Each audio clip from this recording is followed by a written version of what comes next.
Elon Musk's Twitter deal is apparently back on. All right, so this is what happened. So Elon Musk offered way above the stock price. The board of Twitter, which is basically made up of shit libs with powers of content moderation over America's town square, did not want to sell it to him. So the CEO was making, noises, to please the Nancy Pelosi's and the establishment Dems. No, we're not going to sell to him. But that's illegal. That's illegal. The board has to make decisions that benefit the stockholders.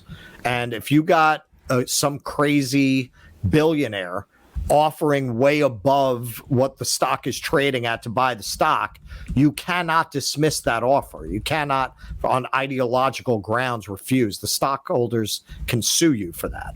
So they wound up having to accept the offer. Now, here's where it gets a little murky. Elon claimed that once they really researched who the users on Twitter are, that 80% of them are bots. So he claimed it wasn't worth what he offered. So Twitter came back and said, well, no, baby. You're not backing out of this deal. You said $44 billion. We'll sue your ass if you don't pay us. Fuck you, pay me. So now he came around, whether it's to avoid the lawsuit or whether it's because he decided it's going to be a lot of fun to own the libs by buying Twitter. Maybe the libs pissed him off enough. Now, the argument that me and Keaton, we pissed off a lot of people, actually. We got blocked from a lot of Facebook groups. The argument that people were making was, why do you believe that he's going to really do it, make it a free speech platform? What are you, stupid? And our response to that was, well, hey, if he's not as good as his word, no one's going to go after him like we will. We'll be just as vicious on him as we are on anybody else. But right now, that remains to be seen. We have to go on the premise that he's presenting, that he's going to govern it based on the First Amendment. And his tweets leaked. And one of the most important and revealing things that were in those tweets were his plans for Twitter, which are exactly what he promised, even more than he promised. In a lot of respects. Well, this is also very important to say because we've gotten a lot of viewers since we made that first video, and I don't want to lose all of them. Now, we have to qualify this by saying, look, Russell and I do not like Elon Musk. I think Elon Musk is an amoral person. He's a douchebag. He's a sociopath. He speaks very freely about, plundering other countries' resources and how he doesn't want to pay taxes, right? He's a piece of shit. What we're saying is, look, we would love to see social media companies either regulated as public utilities or broken up. Those are the two best options. As long as those options are not on the table, it means that a billionaire oligarch is going to run these social media companies. And so then what you have to ask yourself is, that being the case, would we rather Elon Musk run it, who promises to run it according to First Amendment standards, or would we rather it be run by the people who are running it now, where not only is there suppression of free speech, but there's no clarity to the rules? That's a hugely important part of it. Part of the reasons why we have to be a little careful about what we say, which, believe it or not, we are. It doesn't sound like we are, but we are. Part of the reasons we have to be careful about what we say is because we don't know where that line is. Right. We don't know. Yep. They can issue a community guideline strike. They don't have to specify exactly what you said and how it broke a rule. That is what the liberal establishment wants. They want it vague like that. Because if they have to actually outline, if they actually have to pinpoint where that line is, it forces them to show their hand and admit that, we don't want you saying X, Y, and Z specifically. And then the jig is up because then everyone knows. Right, exactly. As long as it's vague, they don't actually have to own what their actual goal is, which is to suppress discourse online. And so transparency is very important. Suppress dissent, all dissenting voices. Suppress dissent. Right. And this is... But even discourse, because even something that is not dissent directly, if I have to worry that it might be perceived by some AI bot the wrong way, then Right. I can't say it. And so they have it set up right now exactly the way they want it. And Musk coming in, even if he doesn't run it according to the First Amendment, even if he backstabs on that, if he at least makes it clear, look, if there are rules to follow and we know exactly what the rules are, we can choose to follow them or we can go somewhere else. Now, I don't like that deal. I think the internet is the new public square. This should be a First Amendment zone.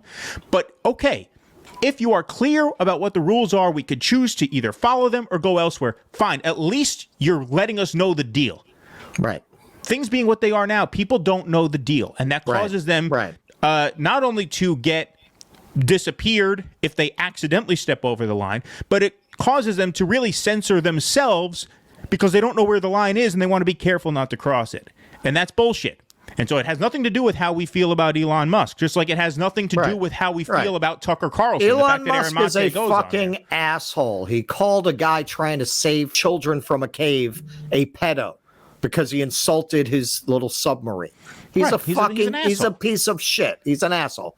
That's not what it's about. It's the enemy of my enemy is my friend. And just like Tucker Carlson is the only person who's willing to platform left-wing speakers today, Elon Musk seems to be the only one of his class who's willing to put his money where his mouth is to defend the First Amendment and free speech. So we, as leftists, are forced to support somebody who we otherwise do not like, at least in this regard, because when his tweets leaked, he's as good as his word. He's going to make content moderation. And this was not for public consumption. These are his internal conversations. Right. He's going to make content moderation open source so that what Keaton's talking about will no longer be the case. You'll know exactly why Twitter pushes a tweet, deletes a tweet, why it might suppress a speaker, why you might be taken off Twitter. That's all going to be visible. That's all going to be clear. And you're only going to get kicked off the platform for breaking rules that are First Amendment rules that every reasonable person agrees with. Threats of violence, inciting a riot. You know, essentially, you can't scream fire in a crowded theater, and that's it, and that's fine. Now, the liberals, right, you should not be allowed to threaten people or dox people. Of course or harass not. people. Of course Nobody's not. arguing for that. That's a straw man, right? Of course not. That's it. No, this is the real straw man, and in my TikTok video about this, I mentioned this. This is the real strong man. The libs are arguing that these rules do not apply in the world of the internet, or that we need to update our concept because the internet is so uniquely corrupting, it's so uniquely dangerous. To which I respond, in 1970 and 1971, there were over 2,000 domestic bombings, mostly committed by leftist guerrilla groups trying to overthrow the U.S. government and protesting the Vietnam War and civil rights. These are in the days when, what were they working with? A fucking hand-cranked mimeograph machine? And we don't have anything like that happening today. Nothing. Right. Nothing. Right. So if this is so much more dangerous, why is there so much less political violence than there was at a time when the internet was not even a twinkle in anybody's eye? Well, because as that's we know, the straw man. Right. Well, absolutely. And as we know, the goal is not to suppress violence. The idea in the post-Trump world is that information cannot be disseminated freely because if the wrong people get the wrong idea, they elect the wrong guy president. Yes. And that is what this is all about. Misinformation. We covered John Bolton at the top of this show here. The misinformation that Iraq had weapons of mass destruction, you know, the horrors that unleashed and continues to unleash on this world. Nobody cracked down on misinformation back then because the system allows for George Bush, just like the system allows for Obama, just like the system allows for Biden. The system could not allow for Donald Trump. Could not allow for Donald Trump. And so the idea is that we have to control the dissemination of information because if too many people get the wrong idea, something like the election of 2016 could happen. I just want to go to Glenn Greenwald for a second. We have a few tweets that we want to show up. This crystallizes what we're going to say, and then we will wrap in just a few moments. Ben Collins from NBC says, if Musk is really taking this site private, there are no real guardrails anymore. Rulemaking can be capricious. He can elevate any idea or person he wants through recommendations and UX choices, and there will be no oversight on this as a private company. Parker Malloy, who I don't know who that is. But all of them were all of a sudden all the shit libs became libertarians when they wanted to defend Twitter being able to censor people on the basis that it's a private company. Right. I thought that was a good thing. They're a corporation. I thought that was a good thing. They're a private company. They're a private company. Wasn't that what you were saying when they were doing your bidding? So Parker says he can elevate any idea or person he wants through recommendations and UX choices is one of the more underappreciated ways that Musk can and will use Twitter for propaganda purposes. Enter Glenn Greenwald, obviously always owns these people like they should be. What's up, bitches? Sup, bitches, right. Do liberals really not understand that this elevating any idea or person they want through recommendations and UX choices is what big tech is already doing? Bingo. Liberals are just happy about it now because it's now done to advance their interests and silence their adversaries. Yes. Yes. Yes. Yes. Of course. Spells it out about as well as he can. All right, we got a couple chats to get to before we wrap. One of them is a super chat from American Wasp. Yeah. Why isn't antitrust rhetoric a bigger part of left-wing political discourse? Seems like a pretty obvious political marketing play. Big change, right? Yeah, I mean, you would think it would be, but, unfortunately, oxygen gets sucked up in other ways. I mean, that you talk about MAGA being a culture war movement, so is most of the left right now. Antitrust is dollars and cents. Antitrust is material, which means it's boring, right? Yep. Because it's not as emotional. It's not sexy. And so many things that the left believes are uniquely right-wing pathologies are theirs also. And so I think that's a big part of it. Honestly, I think if these were regulated as public utilities, that would be better.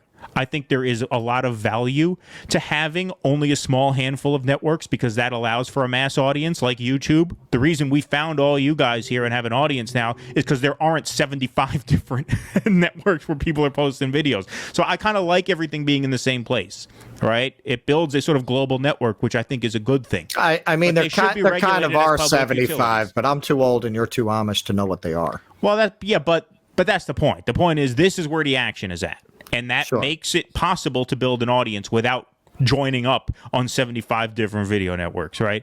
Facebook, same thing. Twitter, same thing. Reddit, same thing. So I actually like the idea that everything is in one place, but they just need to be regulated as public utilities. Verizon cannot turn off your phone service because they don't like what you say to your friend on the phone, right?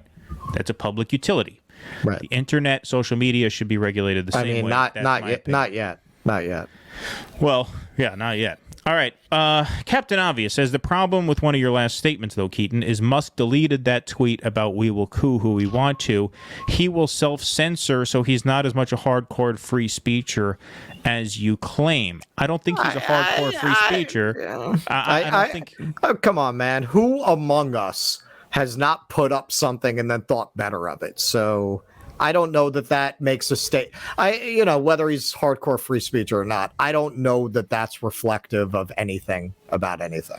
Right. He could have just regretted saying that because it made him look like a total fucking scumbag, which he is. And so maybe he did that to save face. But look, the point that he self-censors and can therefore not be trusted to uphold free speech, I mean, I don't know if that I don't really see the computes. connection there. I don't see that computes either. I mean, we all follow rules that we don't think we ought to have to follow, and that if we were empowered to change, we probably would, right? And so the fact believe that me, I have put up things that either I put up and said, man, I don't need to fucking troll people like that. Or I've put up things where I'm like, I don't know if that's what I really believe. Like that's what, and you'll never find somebody who's a stronger advocate of freedom of speech than I am, who's more of an absolutist right up to the line of harassment and violence. Right. I mean, sometimes you say something that you legitimately regret saying, or you figure, okay, this isn't worth the it's not. That's another one. It's not worth the grief. And that's, I don't want to be on. I cannot tell you how many things I delete because once I really look at it, I say, I just don't want to talk about this for the next 3 days. I'll give you a perfect example. So Joe Biden is in my neck of the woods. He's visiting the IBM.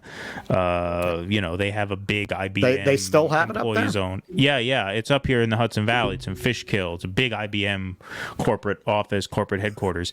Biden was in my area this afternoon. We were taking the boys to swim lessons at the gym. On our way to the gym, we have to turn around. They have all these roads closed off.